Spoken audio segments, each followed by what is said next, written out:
കേരളം എവിടെ നിൽക്കുന്നു? പിണറായി സർക്കാരിന്റെ ദുർഭരണത്തിൽ ജനങ്ങൾ മടുത്തിരിക്കുകയാണ്. വിലക്കയറ്റം ഇന്ന് അതിരൂക്ഷമാണ്. നിത്യോപയോഗ സാധനങ്ങൾ വാങ്ങാൻ പോകുന്ന ഇന്ന് രാവിലെ KPCCയുടെ രാഷ്ട്രീയകാര്യ സമിതി യോഗം ഉണ്ടായിരുന്നു.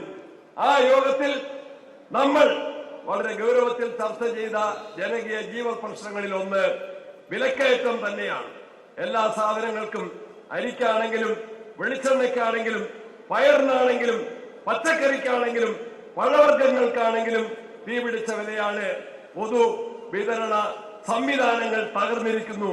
നിത്യോപയോഗ സാധനങ്ങൾക്ക് വില കൂടുമ്പോൾ സപ്ലൈകോയിൽ സാധനങ്ങളില്ല.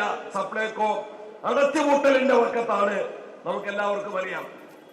നമ്മൾ ഈ സമ്മേളനം, ഈ അനുമോദന സദസ് ഇവിടെ തിരുവനന്തപുരത്ത് സംഘടിപ്പിക്കുമ്പോൾ ഇതിൽ നിന്ന് അധിക ദൂരെയല്ലാതെ സെക്രട്ടേറിയറ്റിന്റെ മുൻപിൽ ആശാ വർക്കർമാർ നടത്തുന്ന സമരം, ആ സമരം 4 മാസം പിന്നിടുകയാണ്. ബഹുമാനായ കോൺഗ്രസ് വർക്കിംഗ് കമ്മിറ്റി അംഗം ശ്രീ രമേശ് ചെന്നിത്തലയും ഇങ്ങോട്ട് എത്തിക്കഴിഞ്ഞു. അദ്ദേഹത്തെ ജില്ലാ കോൺഗ്രസ് കമ്മിറ്റിക്ക് വേണ്ടി ഞാൻ കൂടി സ്വാഗതം ചെയ്യുന്നു. ബഹുമാനപ്പെട്ട ശ്രീ രമേശ് ചെന്നിത്തലയെ ഞാൻ പറഞ്ഞു വന്നത്, നിരവധി പേരോട് പ്രസംഗിക്കാറുണ്ട്. ഞാൻ പറഞ്ഞു വന്ന ഒറ്റക്കാര്യം പറഞ്ഞ് ഞാൻ അവസാനിപ്പിക്കുകയാണ്. തിരുവനന്തപുരത്തെ സെക്രട്ടേറിയറ്റിന്റെ മുൻപിൽ കഴിഞ്ഞ 4 മാസമായി പാവപ്പെട്ട സാധാരണക്കാരായ ആശാ വർക്കർമാർ സമരത്തിലാണ്. അവർക്ക് കിട്ടുന്ന ശമ്പളം എത്രയാണ്? അതിനെ ശമ്പളം എന്ന് വിളിക്കാൻ കഴിയില്ല. ഒരു ദിവസം രാവിലെ മുതൽ വൈകുന്നേരം വരെ ജോലി ചെയ്താൽ ആ സഹോദരിമാർക്ക് ലഭിക്കുന്ന പ്രതിഫലം കേവലം 232 രൂപയാണ്. കേവലം 232 രൂപ. ആ പൈസ ഒന്ന് വർദ്ധിപ്പിച്ചു കൊടുക്കണം. അതാവശ്യപ്പെട്ടുകൊണ്ടാണ് സമരം ചെയ്യുന്നത്. ആ സമരവുമായി ഗവൺമെന്റ് ചർച്ച ചെയ്യാൻ, സമരസമിതിയുമായി ചർച്ച ചെയ്ത് ആ വിഷയത്തിന്റെ പരിഹാരം ഉണ്ടാക്കാൻ കേരളത്തിലെ ഗവൺമെന്റ് സന്നദ്ധമായിട്ടില്ല.